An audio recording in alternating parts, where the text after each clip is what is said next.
కర్మాణి చిత్తశుద్ధ్యర్థం ఐకాగ్ర్యర్థం ఉపాసన మోక్షార్థం బ్రహ్మ జిజ్ఞాస ఇది వేదాంత డిండిమ. అంటే మరి మనకు కర్మ భక్తి జ్ఞానం అని మూడు ఉన్నాయి. మరి కర్మ అని చిత్తశుద్ధ్యర్థం, మన శరీరానికి మైల పడితే మనం ఏం చేస్తాం చెప్పండి? స్నానం చేస్తామా చేయమా? ఆ విధంగానే మన మైల ఏంటి అంటే మనకున్న సంపాదనే మనకు మైల. ఆస్తులు పాస్తులు ఇవన్నీ ఉంటాయి కదా, ఇది మైల అన్నమాట. ఈ అన్ని పాతకాలంలో ఏం చేసేవాళ్ళంటే పిల్లలు సంపాదించేది పిల్లలకి ఇచ్చేవాళ్ళు కాదు. వాళ్ళకి ఏదో చదువులు చెప్పేది, మీ బతుకులు బతకమని చెప్పేది, కానీ ఆస్తిలో ₹1 కూడా ఇచ్చేవాళ్ళు కాదు. ద్వాపర యుగ నాటి కూడా జరిగింది. తనకున్న ఆస్తినంతా వాళ్ళు బతుకున్న రోజులు గురువుల సన్నిధానంలో శ్రవణం మననం నిత్యాసనం చేసుకుంటా ఉండి ఆశ్రమాలకు కానీ ఏదైనా గరీబులకు కానీ దాన ధర్మాలు చేసి చచ్చిపోయే వాళ్ళు కానీ పిల్లలకి ఇచ్చేవాళ్ళు కాదు. దాన్ని కర్మ అంటారు. దానివల్ల ఇప్పుడు శరీరానికి స్నానం చేస్తే శరీరం మైల పోయినట్టు మనసుకున్న మైల మొత్తం పోతుంది అన్నమాట. మన మనసుకున్న మైల, మనకున్న సంపాదననే మనకున్న మైల. ఆ సంపాదన అట్లే ఉంచి నువ్వు ఎన్ని యజ్ఞాలు చేసినా, ఎన్ని దానాలు చేసినా, ఎన్ని తపస్సులు చేసినా ఎంత శుద్ధి కావాలో అంత శుద్ధి కాదు అని వేదం చెప్తుంది అన్నమాట.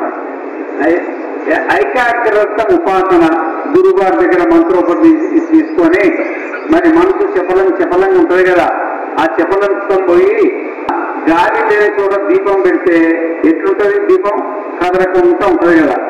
అట్లా మనస్సు కదలకుండా ఉండడం కోసం గురువు దగ్గర ఉపదేశం తీసుకొని ఉపాసన చేయాలా అని చెప్పింది అన్నమాట. తర్వాత మోక్షార్థం బ్రహ్మ జిజ్ఞాస. మరి మనం మోక్షం కావాలా అనుకున్నప్పుడు మనం ఏం చేయాలంటే బ్రహ్మ జిజ్ఞాస. ఒకటే విషయ జిజ్ఞాస. విషయ జిజ్ఞాస అంటే శంశమే యచ్చమే ప్రేంచమే కామక్షమే కామక్షమే సౌమనసమే భద్రంచమే శ్రేయశ్చమే వర్షశ్చమే యశస్యమే.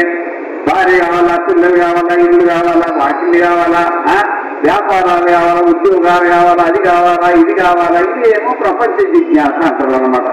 ఈ పుట్టుకతోటి ప్రపంచ జిజ్ఞాస మన అందరికీ ఉంటుంది. కానీ బ్రహ్మ జిజ్ఞాస మనకు మానవుడికి అధికారం ఉందన్నమాట. బ్రహ్మ జిజ్ఞాస. మీకు బ్రహ్మ అంటే తెలుసా? అనేది బ్రహ్మ అంటే తెలుసా? ఏమో తలకాయ ఇస్తుంది అమ్మగారు. బ్రహ్మ ఒకసారి నేను అనండి, మళ్ళీ నేను. ఆ ఎన్కోళ్ళు అంటలేదు నేను. అమ్మ ఇంతమంది కలిస్తే ఆ పైన సెంటులు వెళ్ళాలా? నేను నేను. ఈ నేనంటే ఏంటో చెప్పండి. ఒకటేమో శరీరం, ఒకటేమో మనస్సు, ఒకటేమో మనం. ఈ శరీరం లేకుండా నేను అనలేము. కొన్ని మన మనస్సు లేకుండా మనం నేను అనలేము. అసలు నేను లేకుండా నేను అనలేదు. మీరు లేకుండా నేనంటారా? ఒకటేమో శరీరము, ఒకటేమో మనస్సు, ఒకటేమో మనము. ఈ మూడు కలిపితేనే నేను అని అనొస్తుంది. అవునా? శరీరం లేకుండా నేను అనండి, అనగలుగుతారా? ఏం మాట్లాడతలేదు. శరీరం లేకుండా నేనంటారా మీరు? పోనీ మనస్సు లేకుండా నేనంటారా? అసలు మీరు లేకుండా నేనంటారా? ఈ నేను అనడానికి శరీరం కావాలా, మనస్సు కావాలా, మనం కావాలా? సరే, ఇంతవరకు అర్థమైందా? ఏం తలకాయలు వస్తలేదు, ఏమొస్తలేదు. అర్థమైందా? నేను అనాలంటే శరీరం ఉండాలా, మనస్సు ఉండాలా, మనం ఉండాలా. మనం లేకున్నా నేను అనలేము, మనస్సు లేకున్నా నేను అనలేము, శరీరం లేకున్నా నేను అనలేము. సరే, మీ శరీరం ఎట్లుందో చెప్పండి. ఎవరి శరీరం వాళ్ళకి తెలుస్తుంది. అద్దం దగ్గర కూర్చుంటే నా శరీరం లాగెంతుంది, పొడుగెంతుంది, ఏ రంగు ఉన్నది తెలుస్తుందా? తెలియదా? శరీర జ్ఞానం తెలుస్తుంది మనకి. మనస్సు జ్ఞానం, నీ మనస్సు ఎట్లుందో నీకు తెలుస్తుందా? తెలియదా? తెలియదా? ఏమో అద్దం ఒకసారి వస్తుంది, నీళ్ళు ఒకసారి వస్తుంది తలకాయ. నీ మనస్సు ఎట్లుందో నీకు తెలుసు కదా. కొడుకు చూస్తే చూస్తే ఏమనిపిస్తుంది, కోడలు చూస్తే ఏమనిపిస్తుంది, బిడ్డలు చూస్తే ఏమనిపిస్తుంది, మరి పూరీలు చూస్తే ఏమనిపిస్తుంది, ఇడ్లీలు చూస్తే ఏమనిపిస్తుంది, బంగారం చూస్తే ఏమనిపిస్తుంది, పప్పోడి ఇల్లు చూస్తే ఏమనిపిస్తుంది, తెలుస్తుందా కదా. సరే, నీ శరీరం అంటే నీకు తెలిసింది, మంచిదే. నీ మనస్సు అంటే నీకు తెలిసింది. మరి నువ్వెవరో నీకు తెలుసా? నీకు నీ శరీర జ్ఞానం ఉంది, నీ మనస్సు జ్ఞానం ఉంది. నా శరీరం ఎట్లుంటుంది, నా మనస్సు ఎట్లుంటుంది. కొంచెం శరీరాన్ని కొంచెం మనసును పక్కన పెట్టి నువ్వు ఎట్లుంటావు నువ్వు చెప్పండి. ఏం మాట్లాడుతున్నారు అసలు? మీరు ఉన్నారా లేదా? ఉన్నదేమో గ్యారంటీ. ఏమైనా డౌట్ ఉందా మీరు ఉన్నట్లే? ఆ వెనక ఏదైనా కూర్చుంటుంది. ఈ 2 లక్షలు మీకు ఏమైనా డౌట్ ఉన్నదా, సందేహం ఉందా? మీరు ఉన్నారా లేదా చెప్పండి. మీరు ఉన్నా అన్నం ఇస్తే చేపెట్టండి. ఎంతమంది ఉన్నారు ఇక? ఎంతమంది లేనట్ట ఏంటి? బాబురే. అయితే మీరందరూ ఉన్నారు ఇడ, మీరందరూ ఇడ ఉన్నట్టే. సరే, మరి మీరు ఉన్నారు కదా, మీరు ఎట్లున్నారు? శరీరం తీసి పక్కన పెట్టండి. శరీరం నీది, మనస్సు నీది. ఏమంటారు చెప్పండి? నా శరీరం అని అంటామా? నీ శరీరం అంటామా? నాది నా శరీరం అంట. మీరేమంటారు? మాట్లాడండి. నా శరీరం అని అంటారు కదా. సరే, నాది నా మనస్సు అంట. నా మనస్సు రావాలనిపించింది, వద్దనిపించింది, బాగానే ఉంది, నా మనస్సు. మీరేమంటారు? నా మనస్సు అంటారు అన్నదా? సరే, నీ శరీరం, నీ మనస్సు. ఆ శరీరం నీది, ఆ మనస్సు నీది. మరి నువ్వెవరు? శరీరం నీది, నువ్వు కాదు. మనస్సు నీది, నువ్వు కాదు. మరి నువ్వెవరు? ఏం మాట్లాడలేదు. మీరు ఉన్నారా లేదా? మరి ఉంటే మరి ఎట్లుందని చెప్పండి. తెలుస్తుందా? తెలుస్తుందా? ఇదో దీన్నే బ్రహ్మ జిజ్ఞాస అంట. దీన్నేమంటారు? బ్రహ్మ జిజ్ఞాస మోక్షార్థం బ్రహ్మ జిజ్ఞాస ఇది వేదాంత దిండిమ కర్మాణి చిత్తశుద్ధర్థం ఏకాగ్రతముపాసన మోక్షార్థం బ్రహ్మ జిజ్ఞాస ఇది వేదాంత దిండిమ. శంకరాచార్యుల వారు వేదాంత దిండిమంలో ఈ శరీర జ్ఞానం అందరికీ ఉంటుంది, మనస్సు జ్ఞానం అందరికీ ఉంటుంది. కానీ మన జ్ఞానం మనకెవరికైనా ఉందా? లేదు. ఆ ఆత్మజ్ఞానం దాన్ని ఏమంటారంటే, మీరు తెలుగులో నేను అనండి. నేను నేను ఈ నేను అనేది తెలుగు. సంస్కృతంలో అనండి దాన్ని ఏమంటారు తెలియదా? ఆత్మ అనండి. ఆత్మ ఆత్మ. ఆ ఆత్మకి ఇంకొక పేరు ఏంటంటే బ్రహ్మ. ఆత్మకి ఇంకొక పేరు, మనిషి పేర్లు ఉంటాయి కదా 2-3 పేర్లు. అట్లా ఈ ఆత్మని ఏమంటారు? బ్రహ్మ. అహం బ్రహ్మాస్మి అనండి. అహం బ్రహ్మాస్మి. అహం బ్రహ్మాస్మి. ఆ శరీరం నీది, ఆ మనస్సు నీది. కానీ నువ్వెవరు? అహం బ్రహ్మాస్మి. నేను చెప్పింది అర్థమవుతుందా? ఏమో తలకాయ చూస్తలేదు, ఏమొస్తలేదు.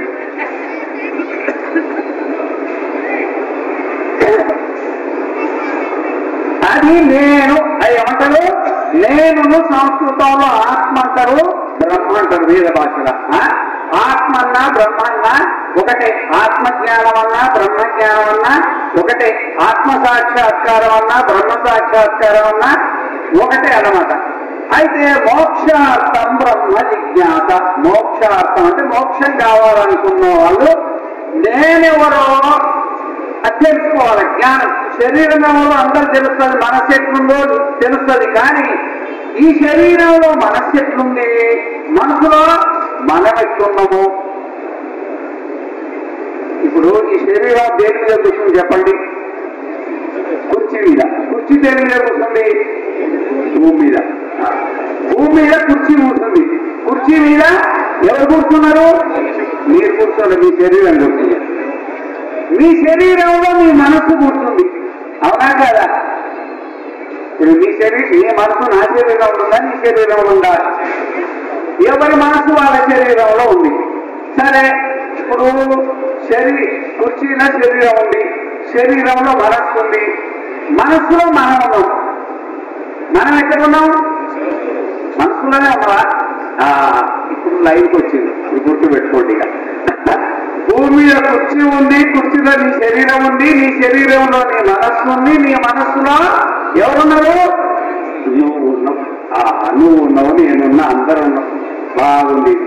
కథనాత్మేతి యోయం విజ్ఞానమయ ప్రాణేషు రుద్యంత జ్యోతి పురుష సమాన సర్వభౌలోకావన సంచరతి ధ్యాయతి వా లేలాయతి వా సహి శుక్రో భూత్వా ఇమం లోకం అతిక్రామతి మృత్యో రూపాణీతి సభా అయం పురుషో జాయమాన శరీరమపి సంపద్యమానః పాపభిః సకృత్స్మృత్యతే స ఉత్క్రామణ క్రియమాణ పాప్మౌ జవహతి తస్య ఏతస్య పురుషస్య ద్వే ఏవ స్థానే భవత ఇదం చ పరలోక స్థానం చ సంధ్య తృతీయ రూప ప్రస్థానం తస్మిన్ సంధ్యే స్థానే తిష్టన్నేతే ఉభయ పశ్యతి ఇదం చ పరలోక స్థానం చ అత ఏకాక్రమోయం పరలోక స్థానే భవత తమాక్రమమాక్రమ్య ఉభయాత్ ఆత్మనః అనంతాశ్చ పశ్యతి సా యత్ర స్వపతి అస్య లోకస్య సర్వావతో మాత్రాపపాదాయ స్వయం విహత్య స్వయం నిర్మాయ స్వేన భాష ప్రస్వపతి అత్ర అయం పురుషః స్వయం జ్యోతిర్భవతి. ఇది ఎవరు అర్థమైందా? ఇప్పుడు ఈ భూమి కుర్చీ కూర్చున్నది మీకు తెలిసింది, కుర్చీలో మీరు కూర్చున్నది మీకు తెలిసింది, శరీరం కూర్చున్నది తెలిసింది, శరీరంలో మనసు కూర్చున్నది తెలిసింది.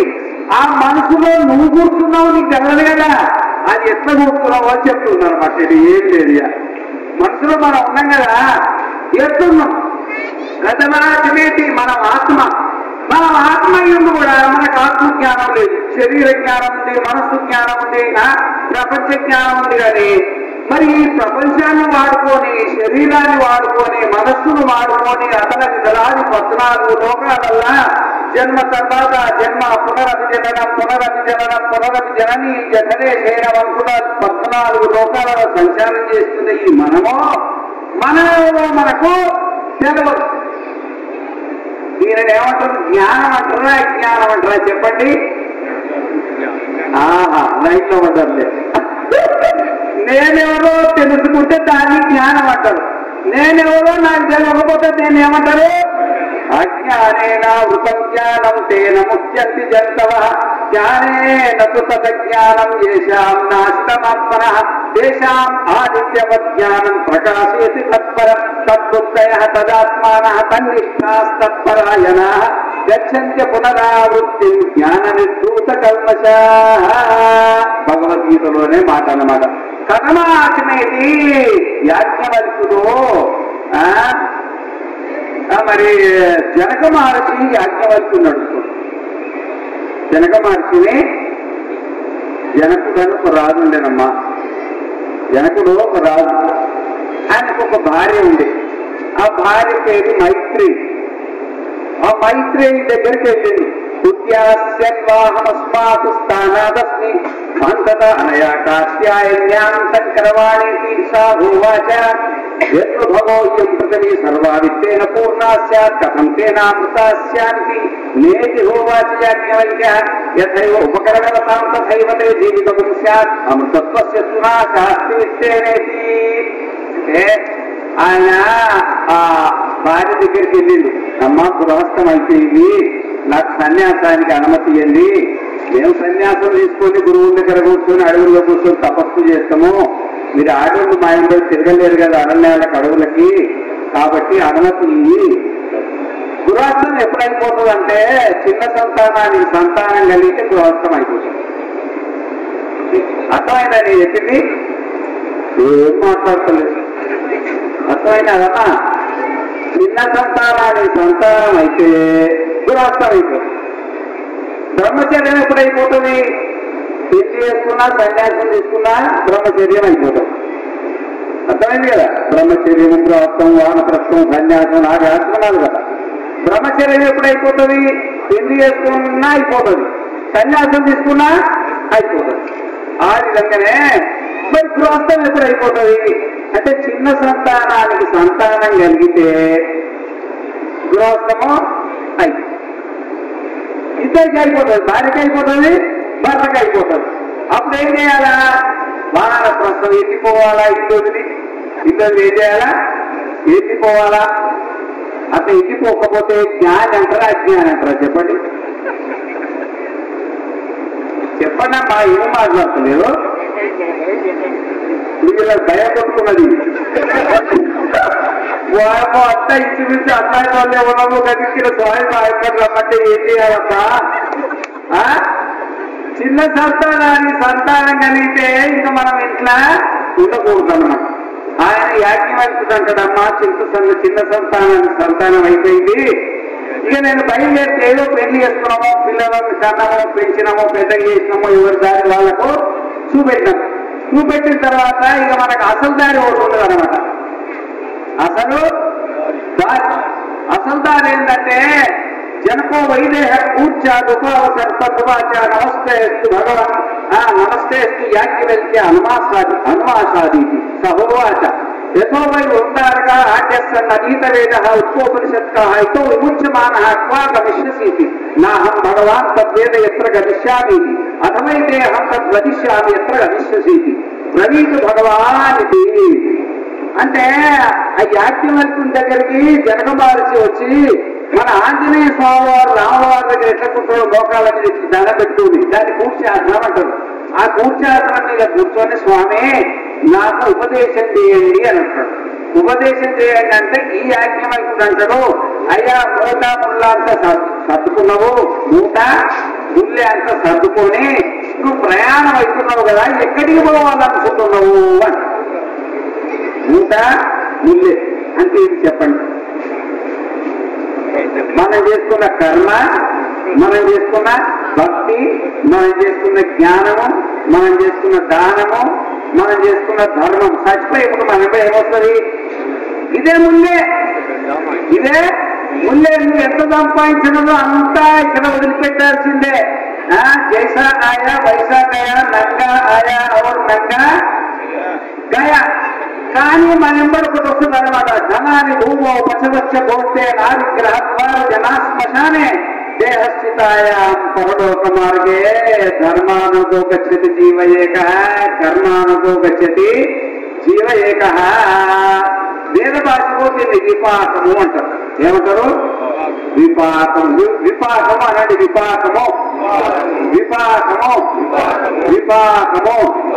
విపాకం అంటే జాతి ఆయుస్సు భోగం.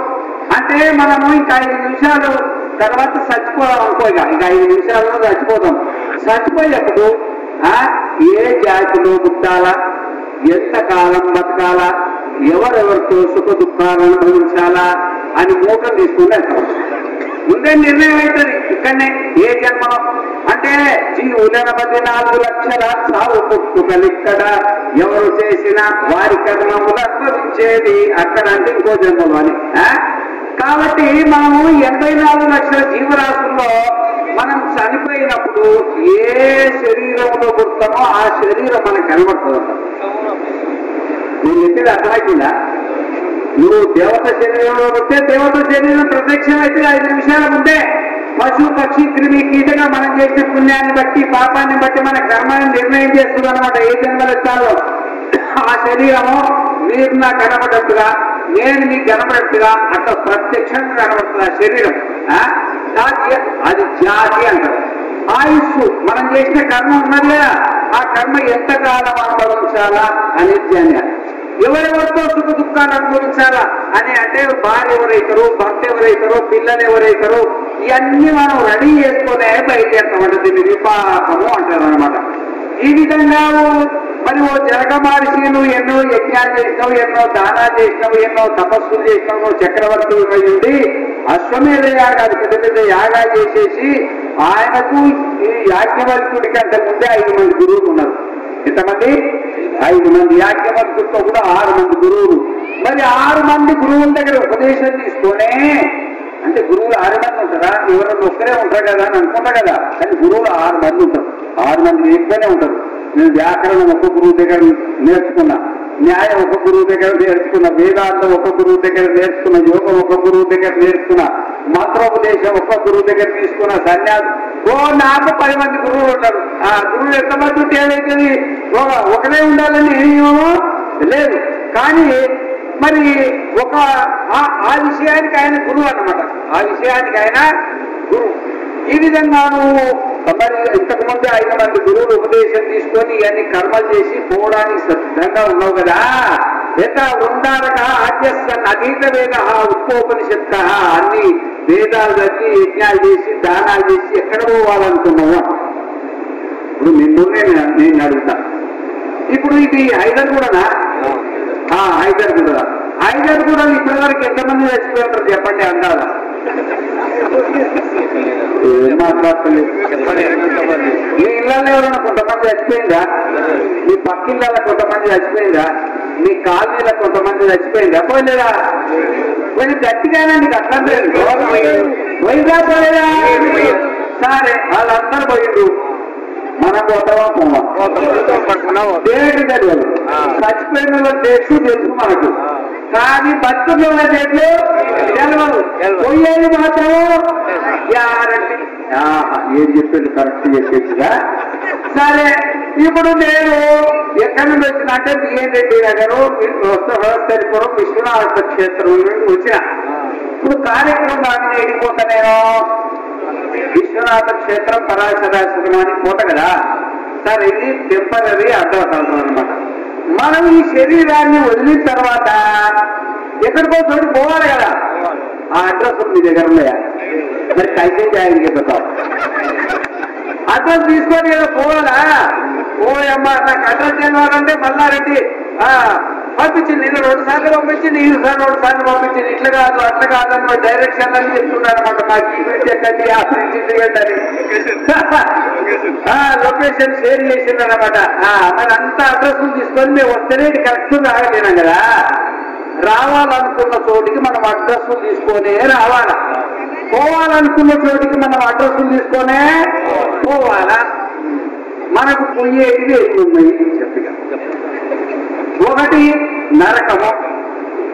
చేతులెత్తండి. నేను చచ్చిన తర్వాత నరకానికి పోవాలనుకున్నా చేతులెత్తండి. నరకానికి రామను లేదు. నరకం పోతావా? ఏదో చేతులెత్తమంటే టీవీ కానీ మనం ఇచ్చేసింది. అర్థమైందా? ఇప్పుడు నరకం అంటే ఎవరికైనా ఇష్టం ఉందా? లేదు. మన బెడ్రూమ్ లో రాసుకోవాలి కాళ్ళ దగ్గర కనబడేట్టుగా. ఒకటి నరకము, ఒకటి స్వర్గము, ఇంకొకటి మోక్షము. 3 రాసుకోవాలి. సరిగ్గా ఎదురుగా కనబడాలి. టీవీ కనబడుతుంది కదా, టీవీకి కింద కానీ పైన కానీ రాసుకోవాలా. ఒకటి నరకము. నీ నరకానికి పోవాలంటే ఎవరికైనా ఇష్టం ఉందా? లేదు. సరే, స్వర్గానికి పోవాలి. రెండోది ఏంటి? స్వర్గం. స్వర్గానికి ఎంతమంది పోవాలందో చేతులెత్తండి. స్వర్గం అబ్బో, కొంతమంది ఎత్తుతలేదు, ఎత్తితే ప్రమాదము అని. మళ్ళీ స్వర్గానికి మాత్రం అందరికీ రెడీ ఉన్నారు. మరి స్వర్గానికి పోవాలంటే ఏం చేయాలా? ఒక ఆయన అడిగింది, స్వర్గానికి పోవాలంటే ఏం చేయాలా అంటే తినకూడనివన్నీ తినాలా, చేయకూడనివన్నీ చెయ్యాలా, పోవడం చోటికల్లా పోవాలా, ఆలోచించకూడనివన్నీ ఆలోచించాలా. మీరు అట్లాంటి పనులు ఏమన్నా చేస్తుందా? మాకు ఎవరు చేస్తారే అసలు కోటుకులు తినేవాళ్ళు ఇట్లా లేరు, మాంసాహారం తినేవాళ్ళు అసలే లేరు, పట్టింటూ పాడు రావాలని అనేవాళ్ళు అసలు లేనే లేరు. ఇక మీరు తప్పకుండా వెళ్ళిపోతారు. అర్థమైనా? భద్రకరణేభిశృణుయామదేవా భద్రం పశ్యేమాక్షజత్రా స్థిరైరంగై తుస్తువాగం స్వస్తనోభిర్జశేమ దేవైతవ్యదాయు. ఓం మాతృదేవో భవ, పితృదేవో భవ, ఆచార్యదేవో భవ, అతిథిదేవో భవ. యాన్యనవద్యాని కర్మాణి తాని సేవితవ్యాని నో ఇతరాని. నేను చెప్పిన మీకేమన్నా అర్థమవుతుందా? స్వర్గానికి పోవాలంటే ఏం చేయాలో గురువు గారి దగ్గర వచ్చి అడగాల. స్వామి, నాకు నరకానికి పోవడం ఇష్టం లేదు, స్వర్గానికి పోవాలనుంది. స్వర్గానికి పోవాలని దాని మీకు తెలదు కదా, తెలుసా? తెల్లదనమాట. యజ్ఞం దానం తపశ్చైవ పావనాని మనీషిణ. స్వర్గానికి పోవాలంటే 3 దారులు. ఏంటి? యజ్ఞో దానం తపశ్చైవ, యజ్ఞో దానం తపశ్చైవ. దేవప్రీతి కోసం చేసేదాన్ని యజ్ఞం అంటారు, భూత ప్రీతి కోసం చేసేదాన్ని దానం అంటారు, ఆత్మశుద్ధి కోసం చేసేదాన్ని తపస్సు అంటారు. ఈ యజ్ఞము దానము తపస్సు చేస్తే మనం ఎక్కడికి పోతాం? డైరెక్ట్ గా స్వర్గానికి. యజ్ఞం దేన్ని అంటారు? యజ్ఞస్తపో యజ్ఞ యోగ యజ్ఞస్తథా పరే స్వాధ్యాయ జ్ఞాన యజ్ఞాశ్చ యతయ సంశుద్ధవ్రతాః అపానే యుక్తి ప్రాణం ప్రాణేపాం తథా పరే ప్రాణాపాన గతిరుద్ధ్వా ప్రాణాయామ పరాయణాః అపరేర్యతాహారాః ప్రాణే ప్రాణాన్ ప్రాణేషు యుక్తి సర్వే తేతే యజ్ఞవిదో యజ్ఞక్షపిత కల్మషాః. భగవద్గీతలో 7 రకాల యజ్ఞాలు చెప్పినాడు. ద్రవ్య యజ్ఞ మొట్టమొదటి ఏంటది? ద్రవ్య యజ్ఞ. మీరు ఇది చేసింది ఏం చెప్పండి? యజ్ఞం అది మీరు చేసిన యజ్ఞం ఏంటది? దీని పేరు ద్రవ్య యజ్ఞము అంటాం. ఏమంటారు దీన్ని? ఎందుకంటే ద్రవ్యాలతో నవద్రవ్యాలు అంటారా? నవద్రవ్యాలు అది వాడడానికి కట్ట చేసింది. వాస్తవికంగా నవద్రవ్యాలు నెయ్యి చేస్తాం కదా, ఆ నెయ్యి సమితలు వచ్చేసి అది మండలానికి అనమాట. వాస్తవికంగా నవధాన్యాలు చేస్తారు కదా, అది ద్రవ్యం. పసుపు కానీ కుంకుమ కానీ దానికి ఏమేమి ఇష్టం అంతా ద్రవ్యం కిందనే లెక్క వస్తుంది అనమాట. దీన్ని ఏమంటారు? ద్రవ్య యజ్ఞము. ఆ ద్రవ్య యజ్ఞం ఎందుకోసం చేస్తారంటే దేవ ప్రీతి కోసం, దేవ ప్రీతి కోసం అన్నమాట. దేవుడు అంటే మీకు తెలుసా?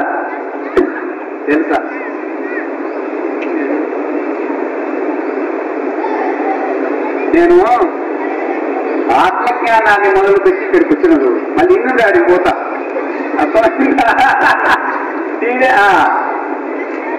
ఇప్పుడు ఈ సమాజం పేరు ఏం పేరు చెప్పండి? ప్రణవ భక్తులు. భక్తులు అంటే మీకు తెలుసు, దేనికి భక్తులు? ప్రణవ భక్తులు. మనకు యోగ దర్శనంలో ఒక సూత్రం వస్తుంది, సస్యవాచక ప్రణవ.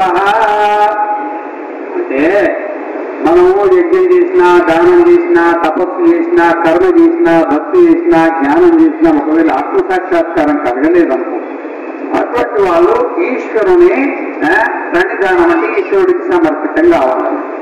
మరి ఈశ్వరుడికి పేరేంటి అంటే ప్రణవం అంటే, భగవంతుడికి పేరేంటంటే ప్రణవం అంటారు. ఏమన్నారు? ప్రణవం అంటారు. ప్రణవము అని ఎందుకు వచ్చిందంటే ప్రణవంలో 2 పదాలు ఉండదు, ఒకటి ప్ర, ఇంకొకటి నవ. ఒకటి ప్ర, ఇంకొకటి నవ. నవ అంటే కొత్తగా, నవ దంపతులు అంటారు కదా, నూతన గృహ ప్రవేశం అంటారు కదా. నవ అంటే కొత్తగా.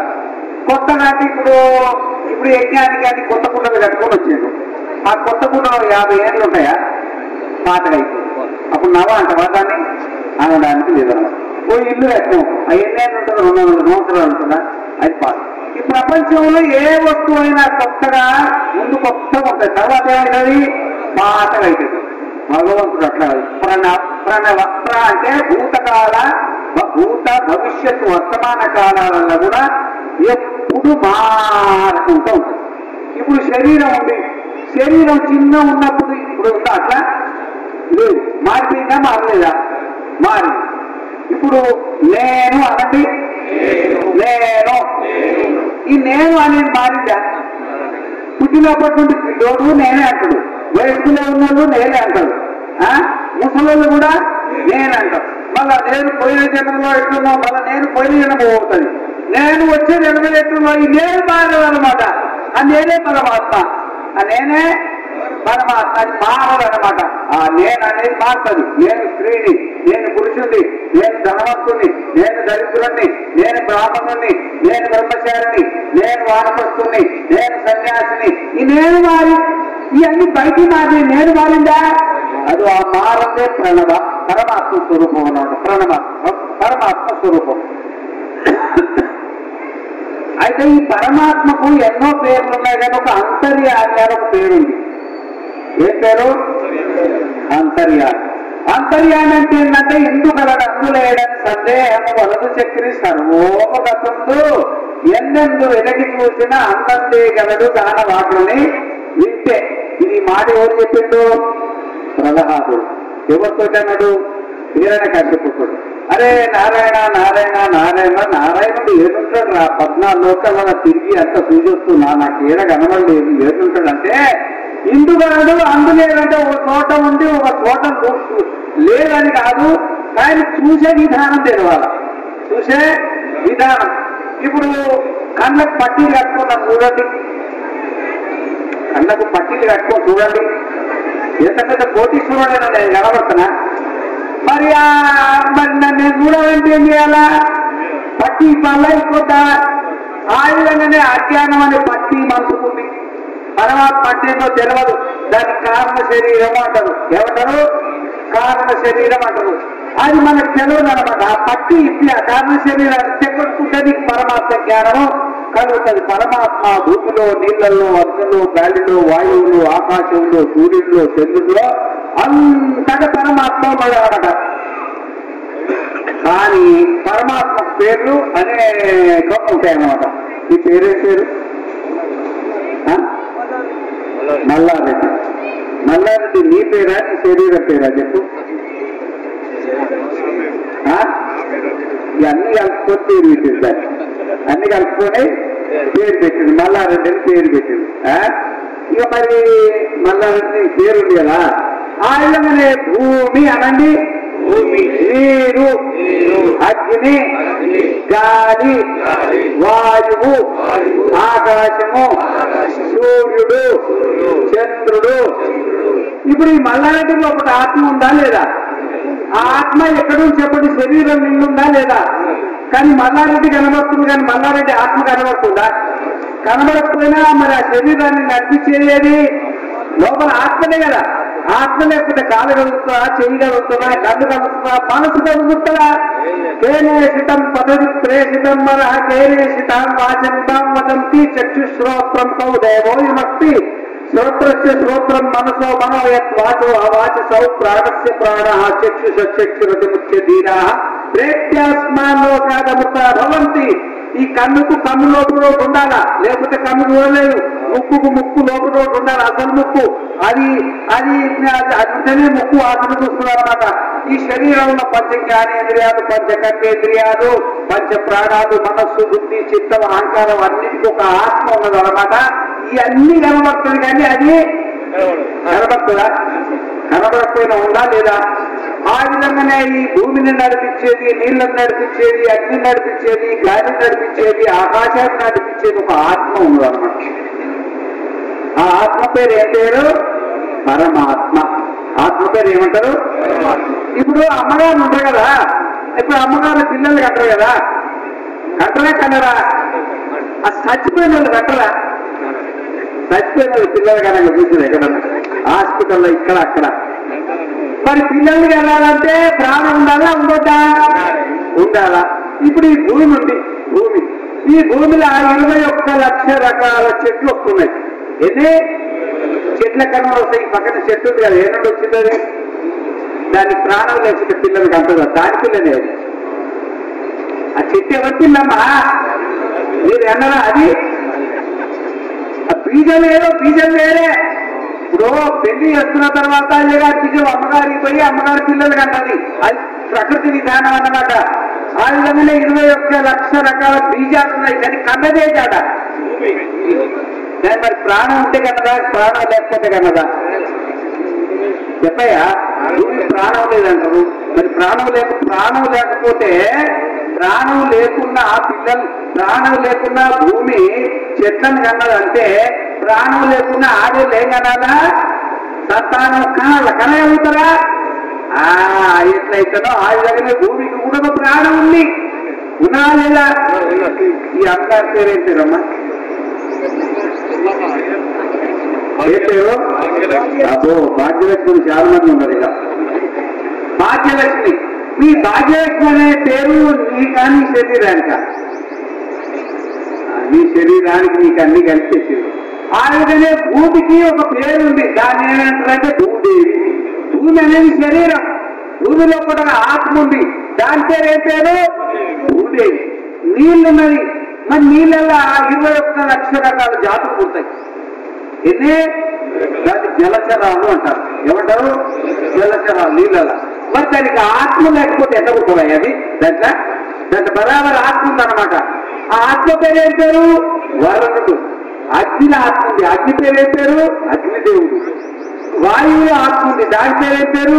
వాయుదేవుడు. ఆకాశానికి ఆత్మ ఉంది, దాని పేరు ఏం పేరు? అశ్విని కుమారుడు. ఆ పైన సూర్యుడికి ఆత్మ ఉంది, ఆ ఆత్మ పేరు ఏం పేరు? ఆదిత్యుడు. పైన చంద్రుడు ఉన్నాడు కదా, ఆ చంద్రుడికి కూడా పేరు చంద్రుడే అన్నమాట.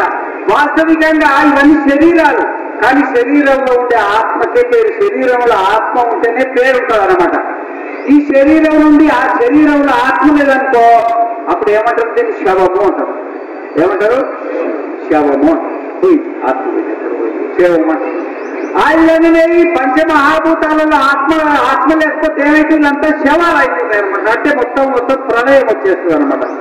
ఈ సర్వాంతర్యాన్ని అయిన పరమాత్మతో మనం సహాయం పొందుతున్నాం. భూమి లేకున్నా మనం బతకలేము, నీళ్లు లేకున్నా మనం బతకలేము, అగ్ని లేకున్నా మనం బతకలేము, గాలి లేకుంటే అసలు బతకలేము, ఆకాశం లేకున్నా బతకలేము, సూర్యుడు లేకున్నా బతకలేము, చంద్రుడు లేకున్నా బతకలేము. ఈ దేవతలు ఎంతమంది మొత్తం చెప్పండి? దేవతలు ఎంతమంది? ఎంత పేర్లు చెప్పు. మరి 33 కోట్ల ఏడు రాసింది చెప్పు. నేను చెప్పినా ఎవరు ఒకరు పేరు చెప్పు. ఏ మహాత్ములు చెప్పు చెప్పయ్యా పేరు. అడిగొస్తా ఆయన అయిపోయింది ఆయన పని. వాస్తవికంగా దేవతలు ఎంతమంది అంటే 33 మంది దేవతలు. 33 మంది దేవతలు. ఎంతమంది? సృష్టిలో ఉండే 34వ దేవత లేదు. అయితే 33 మందిలో అష్ట వసువులు, అష్ట అంటే 8, ఏకాదశ రుద్రులు 11, 8 ఎన్నైనాయి? 19. ద్వాదశ ఆదిత్యులు, దానికి 12 కలిపి ఎన్నైనాయి? 19కి 12 కలిపి ఎన్నైతే 31. ఒక ఇంద్రుడు, ఒక ప్రజాపతి, 34 దేవతలు ఏమే లేరు. ఉన్నట్టు వేదంలో చూపి ఎక్కడుందో లేదన్నమాట. అయితే ఈ 33 వర్గాలకి ఏమంటారని? వర్గాలకు కోటి అని పేరు ఉంటుంది. మానవ కోటి అంటే చూడండి, మానవ కోటి అంటే కోటి మంది అని కాదు, మానవుడు అనేది ఒక వర్గం అన్నమాట. ప్రపంచంలో ఉండేది 33 దేవతలే అన్నమాట. వాళ్ళ వర్గాలకు కలిసి మామూలుగా అట్లా 33 కోట్లు అంటే 33 వర్గాలంతా ఆశ్చర్యం అన్నమాట. ఈ 33 మంది దేవతలతోటి మనం సహాయం చేసుకుంటున్నాం కాబట్టి ఆ 33 కోట్ల దేవతల రుణాన్ని తీర్చుకోవడానికి దేవయజ్ఞం చేయాలి. ఏం చేయాలా? దేవయజ్ఞం చేసి రుణముక్తి చేసుకోవాలని. అందుకనే యజ్ఞము, దానికోసం యజ్ఞం అన్నమాట. అది ఏం యజ్ఞం చేయాలో గురువు దగ్గర వచ్చి నేర్చుకోవాలా. ఇంకొకటి దానం. దానం అంటే యజ్ఞం చేయాలంటే దాని పెద్ద కథ. దానం అంటే ఇప్పుడు పిల్లులకు అన్నం పెడతావు, కుక్కలకు అన్నం పెడతావు, పశువులకు, పక్షులకు, క్రిములకు, ఇటకాలకు అన్నం పెడతాం. ఇదంతా దాన గిరికి వస్తుంది అనమాట. తపస్సు అంటే శరీరంలో దోషం ఉంటుంది, మనస్సులో దోషం ఉంటుంది. ఈ దోషం పోగొట్టుకోవడానికి తపస్సు చేయాలన్నమాట. యజ్ఞ, దాన, తపస్సులు అంటారు అన్నమాట. ఈ విధంగా కర్మాని చిత్య శుద్ధర్థం, ఐకాగ్రతం, ఉపాసన, మోక్షార్థం బ్రహ్మ జిజ్ఞాస. ఈ శరీరం శుద్ధి కావాలా, మనస్సు శుద్ధి కావాలా. శుద్ధి అయిన తర్వాత కథమ ఆత్మేతి యోగం విద్యాలమయ ప్రాణేషు వృద్ధ్యంతర్జోతి పురుష సా సమాన సన్నుభవ లోక వనసంచరతి ధ్యాయతి వా లీలాయతి వా సహి స్వప్నో భూత్వా ఇమం లోకం అతిక్రామతి మృత్యో రూపాణేతి. అంటే ఇప్పుడు శరీరంలో మనస్సు ఉన్నది, మనస్సులో మనం ఉన్నాం. శరీర జ్ఞానం మనకుంది, మనస్సు జ్ఞానం మనకుంది, మన జ్ఞానం మనకు లేదు. ఎందుకంటే మనస్సు అపవిత్రం ఉంది. మనస్సు ఏముంది? మనస్సులో మలము, విక్షేపము, ఆవరణం అని ఉంటాయి. మలము, విక్షేపము, ఆవరణం. ఈ మల దోషం ఉన్నా నేను చెప్పింది మీకు అర్థం కాదు, నేనంటే వేరే చెప్పింది. ఆ విక్షేప దోషం ఉన్నా నేను చెప్పింది మీకు అర్థం కాదు. ఆవరణ దోషం ఉన్నా నేను చెప్పింది మీకు అర్థం కాదు. ఈ 3 దోషాలు ఎక్కడ ఉంటాయి? మనస్సులో ఉంటాయి. ఆ మనస్సులో ఉండి పరాంచికాని గట్లనస్వయంభూ తస్మాత్ పరాన్ పశ్యతి నాంతరాత్మం కశ్చిత్ ధీరా ప్రత్యేగాత్మానమైక్షత్ ఆవృత్త చక్షు అమృతత్వమిచ్చన్. ఈ 3 దోషాలు ఉన్నాయి కాబట్టే పొద్దున్నే లేవగానే మన కన్ను బయటి రూపాన్నే చూస్తుంది, బయటి శబ్దాన్నే వింటది, బయటి రుచినే చూస్తుంది, బయటి వాసన కన్నే చూస్తుంది, బయటి ప్రపంచాన్నే చూస్తుంది అన్నమాట. కానీ నా అంతరాత్మను అంటే నేనెవరు, నువ్వు ఆత్మ కానీ నువ్వు ఆత్మ వ్యక్తుందో నీకు తెలియట్లేదు. సచ్చిత్ ధీర, ఒకనొక ధీరుడు అంటే ఒకనొక పుణ్యాత్ముడు అని ఇక్కడ. ధీరుడు అంటే ఏంటి ఇక్కడ? ఒకనొక పుణ్యాత్ముడు. ప్రత్యేగాత్మానమైక్షతు, ఎందుకంటే ప్రత్యేగాత్మనే పరమాత్మ కాబట్టి ప్రత్యేగాత్మానమైక్షత అంటే ఆత్మస్వరూపం నువ్వెవరో నీకు తెలుస్తుంది. మోక్షార్థం బ్రహ్మ జిజ్ఞాస. మరి చచ్చిపోయిన తర్వాత మనం చచ్చిపోయిన తర్వాత నరకానికన్నా పోవాలా, స్వర్గానికన్నా పోవాలా, మోక్షానికన్నా పోవాలా? నరకానికి పోవాలంటే ఏం చేయాలంటే ఏ గురువు దగ్గర ఉపదేశం అవసరం లేదు, వాళ్ళు చేసేస్తారు అన్ని. స్వర్గానికి పోవాలంటే నేను చెప్పినట్టు దేవయజ్ఞాదులు చేయాలా. మోక్షం అంటే ఏంటంటే ఈ మనం తిరుగుతున్నాం కదా, పునరభిచరణం కొంతమంది అంటారు, స్వామి నాకు ఈ ప్రపంచం వద్దు, నాకు సాగు వచ్చినా బాగుండు, నేను ప్రపంచం వద్దు, ఈ ప్రపంచం వద్దు అనిపిస్తుంది కదా. అట్లాంటి వాళ్ళు ఆత్మసాక్షాత్కారం చేసుకోవాలి. ఆత్మసాక్షాత్కారం చేసుకుంటే మళ్ళా తిరిగి నాశ పునరావర్తతే, మళ్ళా తిరిగి జన్మ ఉండదు. తిరిగి జన్మ ఉండదు. మోక్షం ఎట్లుంటది అంటే నా తత్ర పిత అపిత భవతి మాత అమాత లోక అలోక దేవ అదేవ వేద అవేద అత్రస్తేనో అస్తేనో భవతి భ్రూణ భ్రూణ చాండాలో అచాండాల పౌల్కసో అపౌల్కస శ్రవణో అశ్రమణ తాపసో అతాపస అనందాగతం పుణ్యేన అనందాగతం పాపేన తీర్ణో ఇతదా సర్వాన్ శోకాన్ హృదయస్య భవతి. ఏమన్నా అర్థమైందా? ఏమన్నా అర్థమైందా? ఈ స్వామి ఎంతో తొందరగా వదిలిపెట్టిపోతే శుభ్రంగా పోయి ఇంత అన్నం దీన్ని ఇంట్లో అనుకుంటే పోతుంది, ఏదో మమ్మల్ని బలవంతంగా కట్టేసినట్టుంది అని అనుకుంటున్నదా? ఏమో అనుకుంటుందా? కొంతమంది మరి ఏం చేస్తాం, వారి శరీరాలంతా బీపీలు షుగర్లు అవి కొంతమందికి అట్లా ఉంటుంది. అత్ర మాత అమాత భౌతి పిత అపిత లోక అలోక దేవ అదేవ వేద అవేద అత్ర స్థేనం అస్థేనం భౌతి భ్రూణ భ్రూణ. ఈ మంత్రం అర్థమైంది అనుకో, నీ స్వరూపం నీకు అర్థమవుతుంది. అంటే తాత్పర్యం ఏంటంటే ఇప్పుడు అత్ర పిత అపిత భవతి, నీ పేరేం పేరు? నీ గుర్తు కొంచెం ఇచ్చేసుకోరు, ఆడలు చేసుకున్నావు ఏమనుకుంటూ అది దేశంలో దేశంలో అయితే అది పెళ్లి అయిందా? నువ్వు లాభం లేదు.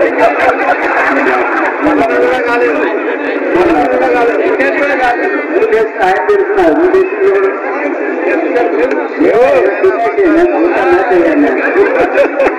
నీ పేరేం పేరు? పుస్తకాలు అసలు నీ పెళ్లి అయిందా? పిల్లలకు నువ్వు ఏమైతావు? తండ్రి అవుతావు కదా. సరే తండ్రి నిలబడాయా? ఇప్పుడు తండ్రి నువ్వు ఎంతకాలం అయితే చెప్పు. పడుకొని 20 దాకా అయితే అంతేనా? పడుకొని శరీరం పెరిగిన వనబెట్టి ఏసీ ధైర్యం వేసుకుని పడుకుంటావు కదా. పడుకున్న తర్వాత అప్పుడు నువ్వు తండ్రి అవుతావా? నీకు అనిపిస్తుందా? నేను తండ్రిని అన్ని అనిపిస్తుంది. పడుకొని నిద్రపోయిన తర్వాత నేను తండ్రిని అనిపిస్తుందా? అనిపిస్తేనే తండ్రి లేకపోతే కాదు. ముందు పెట్టుకో. సోదరుడు అయిపోయింది. ఇప్పుడు జాగ్రత్త అవస్థలో నుండి స్వప్నావస్థకి వెళ్ళిపోతే నేను తండ్రి ఉండిపోయింది. మళ్ళీ అక్కడ కూడా మళ్ళీ భార్య రావచ్చు తెలియదు. ఈ భార్యతో మళ్ళీ ఏదో ఇంకా భార్యతో చెప్పారు జరుగుతుంది. మరి అంతేగాని ఆవిడ స్వప్నంలో ఎవరు వస్తారో మనకేం తెలుస్తుంది, అప్పుడు ఎవరు వస్తారో. సరే అక్కడ కూడా పిల్లలు ఉన్నారనుకో, ఉన్నారు అనుకో, పైసలు ఉన్నాయా? అయ్యా ఉన్నారనుకో, అక్కడ కూడా తండ్రి పెట్టావా కావా? ఎక్కడే మరి ఆవిడ ఏమైనా ఎప్పుడు ఒకవేళ పిల్లలు ఉంటే తండ్రి పెట్టావా కావా? ఒకవేళ ఉంటే ఆయన తండ్రి పెట్టావు. సరే జాగ్రత్త అవస్థలో తండ్రి అయినావు, స్వప్నావస్థలో తండ్రి నేను. ఆడ నుండి సుశుద్ధి అవస్థకి వెళ్ళిపోయినాం అనుకోయా. ఇప్పుడు శరీరం ఉండి దీని స్థూల శరీరం అంటారు. స్వప్నంలో ఈ శరీరం రాదు, ఇంకో శరీరం వస్తుంది. ఇట్లా దానికి 2 కాళ్ళు ఉంటాయి, 2 చేతులు ఉంటుంది, తలకాయ ఉంటుంది, ఉంటుందా ఉండదా? దాన్ని ఏమంటారు? సూక్ష్మ శరీరం అంటారు. ఏమంటారు? సూక్ష్మ శరీరం. మనం గాఢ నిద్రకి వెళ్ళిపోయిన తర్వాత ఆ శరీరం కూడిపోతుంది, రెండు పోతాయి.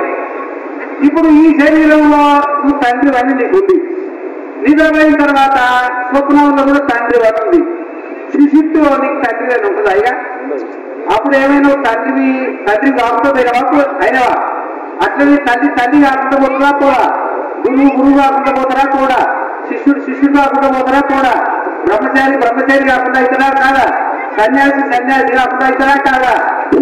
అట్లా అనే అన్నమాట. శిశుత్వావస్థ పోయినప్పుడు ఇప్పుడు ఏంటంటే అన్ని ఊడిపోతుంది. అత్ర పిత అపిత భవతి మాత అమాత వేద అవేద లోక దేవ అదేవ అస్తేనో భవతి గురుణ చాండాలో అచాండాల మౌల్కసు అమౌల్కసు శ్రమణో అశ్రమ తాపసు అతాపస అనంద్వాగతం పుణ్యేనా అనంద్వాగతం పాపేనా. అరే అబ్బాయి ఎక్కువ వైద్యులు గ్యారంటీనా? భయపడిపోయింది. అంతేనా? అయితే ఇప్పుడు జాగ్రత్త అవస్థలో పుణ్యం ఉంటుంది, పాపం ఉంటుంది. ఇప్పుడు ఐదారు ఉండదు, అందరూ ఒక చేరుకుంటా పుణ్యం అంటే కొంచెం పెద్ద పెట్టుకుంటే ఏసీ కారు కొంచెం ఎట్లంటే అట్లా కొంచెం పుణ్యం ఉన్న వాళ్ళు ఉన్నారా లేదా, కొంచెం పాపం వాళ్ళకంటే తప్పు ఉన్న వాళ్ళు ఉన్నారు, కొంచెం ఎక్కువ ఉన్నారు. ఈ పుణ్యం పాపం అనేది జాగ్రత్త అవస్థలో వెంటాడుతుంది. చంద్రబాబు నాయుడు వదిలిపెట్టదు, రేవంత్ రెడ్డిని వదిలిపెట్టదు, మోడీని వదిలిపెట్టదు, నిన్ను వదిలిపెట్టదు, సన్యాసం తీసుకున్న నన్ను కూడా వదిలిపెట్టదు. వాటిది ఇది జాగ్రత్త అవస్థలో పుణ్యం పాపం వెంటాడుతుంది. అంటే పుణ్యం అంటే సుఖం, పాపం అంటే దుఃఖం. ఈ సుఖ దుఃఖాలు ఎవ్వరి బ్రహ్మచారిని వదిలేయి, గృహస్థుని వదిలేయి, వానప్రస్థుని వదిలేయి, సన్యాసిని కూడా వదిలిపెట్టాయన్నమాట. స్వప్నావస్థలో కూడా వదిలిపెట్టాయా? వదిలిపెట్టాయి. కానీ సుశుద్ధికి పోయేప్పటికీ తీర్థోహితదా సర్వాన్ శోకాశయ భవతి, అక్కడ పుణ్యం లేదు పాపం లేదన్నమాట. తీర్థోహితదా సర్వాన్ శోకాశయ భవతి. అప్పుడు నువ్వు బ్రహ్మచారిగా, గృహస్థుగా, వానప్రస్థుగా, సన్యాసిగా చెప్పు సుశుద్ధిలా. అప్పుడు నువ్వు ఉండవా తెలియని ఎట్లా చేసినావా? నువ్వు ఉండి లేచినావా, చచ్చిపోయి లేచినావా? మరి ఉండే లేచినావు కానీ ఎట్లున్నావో తెలియదు, అంతేనా? దానికి కారణ శరీరం అంటారు. ఏమంటారు? నువ్వు ఎట్లున్నావో నీ తెలవకపోతే నీ కారణ శరీరం, నేను ఎట్లున్నానో నేను తెలవకపోతే నా కారణ శరీరం. ఎన్ని మనసులు నీ కారణ శరీరాలు ఉంటాయి. పో అర్థమైందా? ఆ విధంగానే ఈ సుశిక్తులో కూడా ఇదంతా మాయమైపోతుంది. తల్లి కాదు, తండ్రి కాడు, గురువు కాడు, శిష్యుడు కాడు, దొంగ కాడు, దొరగాడు, బ్రాహ్మణుడు కాడు, క్షత్రియుడు కాదు. ఏమి అక్కడ స్థూల శరీరం లేదు, సూక్ష్మ ప్రపంచం అంతా మాయమైపోయి అప్పుడు మనము మన స్వరూపంలో మన స్వరూపంలో ఉంటామన్నమాట. ఆ మన స్వరూపం ఏంటో మనకు తెలియదు, మన స్వరూపం ఏంటో మనకు తెలియదు. ఇప్పుడు నేను అనండి, ఆ ఎంతోళ్ళు అంటుంది నేను అనండి. ఇప్పుడు నేను అన్నది సుశుద్ధులు అంటావా మనం? ఎందుకంటే నేను అన్నానంటే శరీరం ఉండాలా, మనస్సు ఉండాలా, రెండింటి కలుపుకొని అంటాం. కానీ సుశుద్ధు పోయేప్పటికీ శరీరం లేదు, మనస్సు లేదు, రెండు పోయినాయి. కాబట్టి మనం ఉండి కూడా మనం నేను అని అనలేదు. మనం నేను అని అనలేకుండా మనం ఉన్నవాళ్ళేవా ఉన్నాం. ఇప్పుడు ఎట్లయితే కంటితో చూస్తున్నామో అప్పుడు చూస్తూనే ఉన్నాం. ఇప్పుడు ఎట్లయితే చెవితో వింటున్నామో అప్పుడు వింటూనే ఉన్నాం. ఇప్పుడు ఎట్లయితే ముక్కుతో వాసన చూస్తున్నామో అప్పుడు వాసన చూస్తూనే ఉన్నాం. ఇప్పుడు ఎట్లయితే నాలుగుతో రుచి చూస్తున్నామో ఆ విధంగా అప్పుడు కూడా నాలుగుతో రుచి చూస్తూనే ఉన్నాం. ఇప్పుడు మనకు 12 శక్తులు ఉంటాయి. మనకు ఏమన్నా చెప్పండి, ఏం శక్తులు చెప్పండి?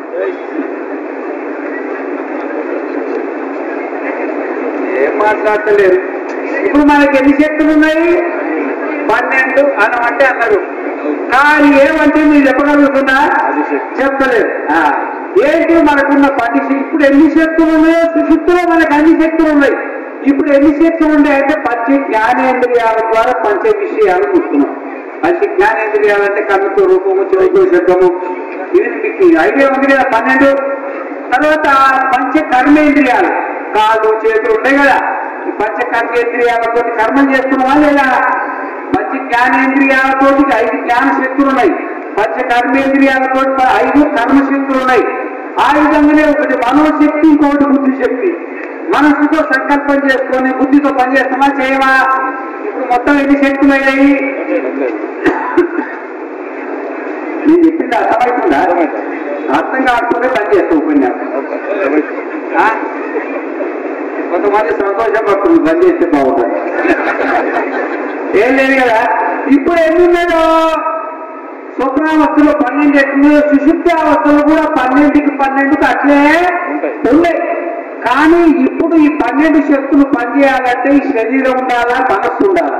ఇప్పుడు శరీరం ఉంది, మనస్సు ఉంది కాబట్టి 12 శక్తులు బయటకు వస్తున్నాయి. ఇప్పుడు ఒక కుండ ఉండమ్మా, ఒక కుండ, ఒక దీపం ఉంది, దీపం.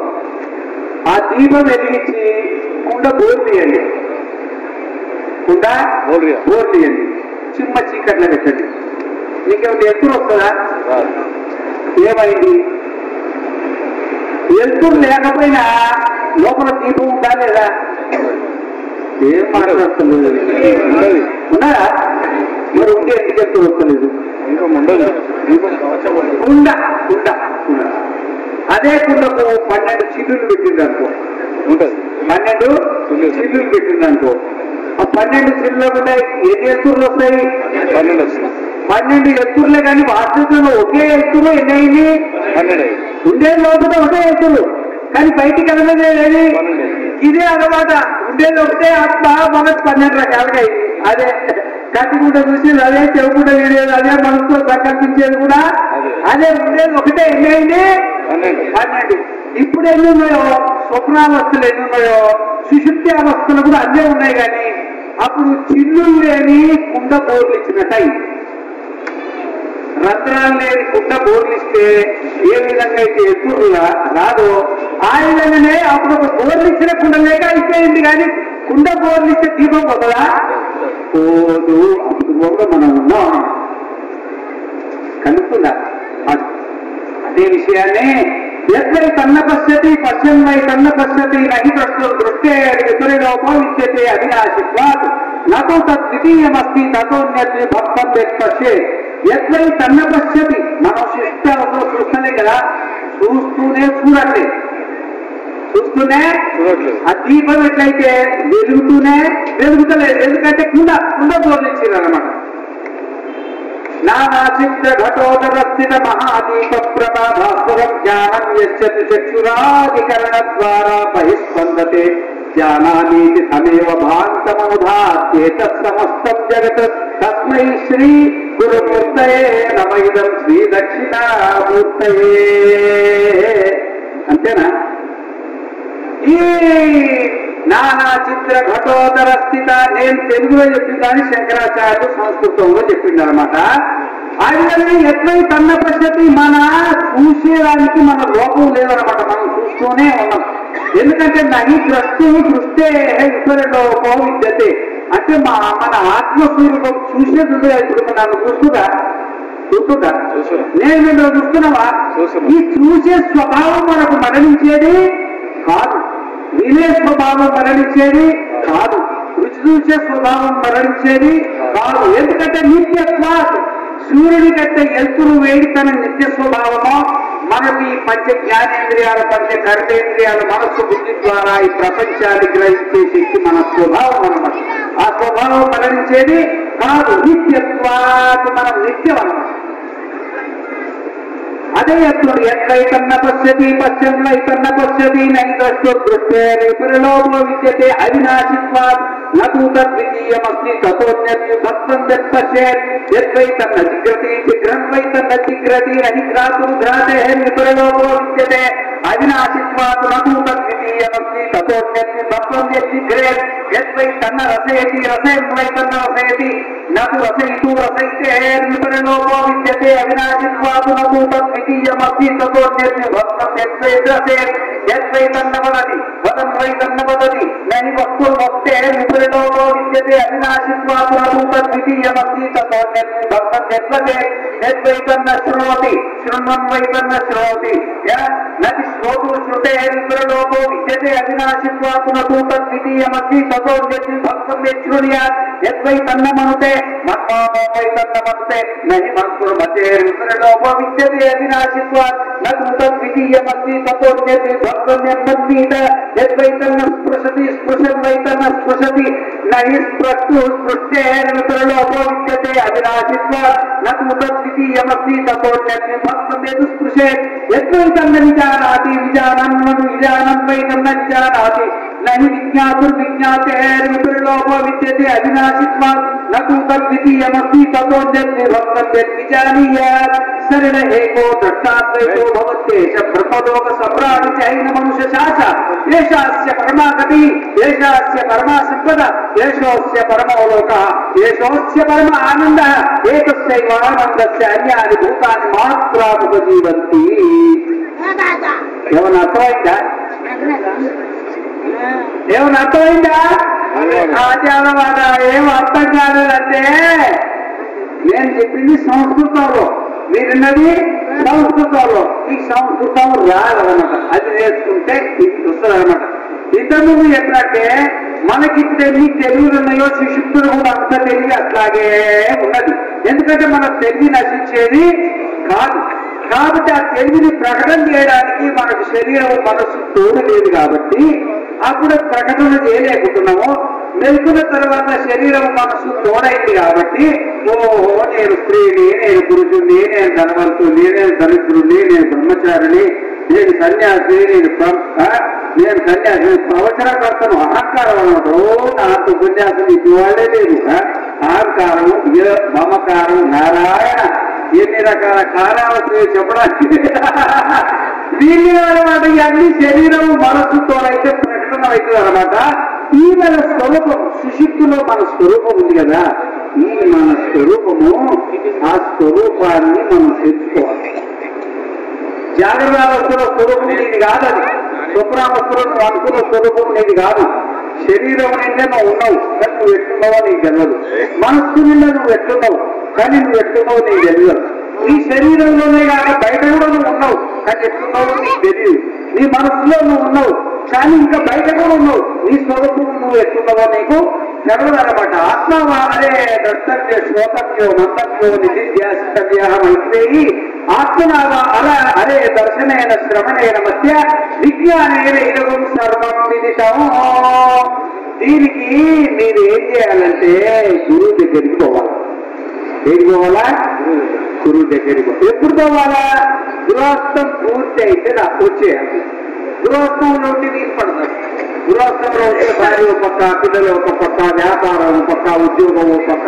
కుదరదు అనమాట గృహస్థం అయిపోయింది అనుకో చిన్న సంతానం అయిపోయింది అనుకో ఇక ఇట్లా ఉండొద్దంటే సంసారం చేద్దాం తాత్పర్యం అన్నమాట ఇట్లా ఉండొద్దంటే ఇటు నుండి బయటికి వెళ్ళాలని నేను చెప్తాను మన పంచాయతీలు వస్తాయి ఇక పోనీ ఇట్లా ఉన్నట్టే కదా పిల్లల జోలికి పోకుండా వ్యాపారాల ఉద్యోగాల జోలికి పోకుండా ఇది జ్ఞానం ఉన్నదే స్టేజ్ మీద కూర్చున్నారు బ్రహ్మజ్ఞానులు మీకు ఏ గురువు మంచిగా అనిపిస్తే ఆ గురువు దగ్గరికి పోయి కానీ నా శరీర జ్ఞానం ఉంది నా మనసు జ్ఞానం ఉంది కానీ నా జ్ఞానం నాకు లేదు నా జ్ఞానం నాకు లేని అజ్ఞానం లేదు నా అజ్ఞానం పోడబట్టి నా స్వరూప జ్ఞానాన్ని తెలియజేయి స్వామి అని గురుశరణాగతిని పొంది ఈ విద్యను నేర్చుకోవాలా దీని పేరే ప్రణవ జ్ఞానం అంటారు ఏమంటారు ప్రణవ జ్ఞానం ఈ ప్రణవ జ్ఞానాన్ని తెలుసుకోవాలని కోరిక కలిగిన వాడే ప్రణవ భక్త సమాజం అంటారు ప్రణవ భక్త సమాజం చాలా సంతోషము 31 సంవత్సరాల తర్వాత మళ్ళీ దేవుడు ఈ ఊళ్ళో అడుగుపెట్టించి ఓం నమో నారాయణాయ నమో నారాయణ विश्वं दर्पण दृश्यमान नगरी तुल्यं निजान्तर्गतम् पश्यन्नात्मनि मायया बहिरिवोद्भूतं यथा नेत्रया यः साक्षात् कुरुते प्रबोधसमये स्वात्मानमेवाद्वयम् तस्य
भास्वरम्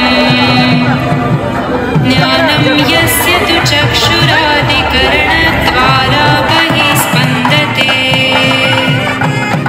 जानामीति तमेव भान्तमनुभाते तत्समस्तं जगत् तस्मै श्रीगुरुमूर्तये नमः इदं श्रीदक्षिणामूर्तये देहं प्राणमपीन्द्रियाण्यपि चलां बुद्धिं च शून्यं विदुः स्त्रीबालान्धजडोपमात् स्वहमिति भ्रान्ता भृशं वादिनः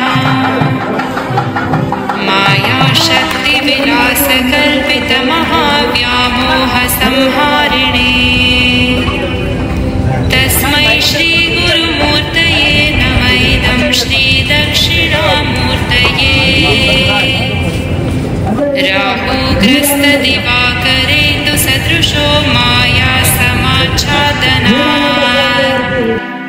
सन्मात्रः करणोपसंहरणतो यो भूसुषुप्तः पुमान् प्रागस्वाप्समिति प्रबोधसमये यः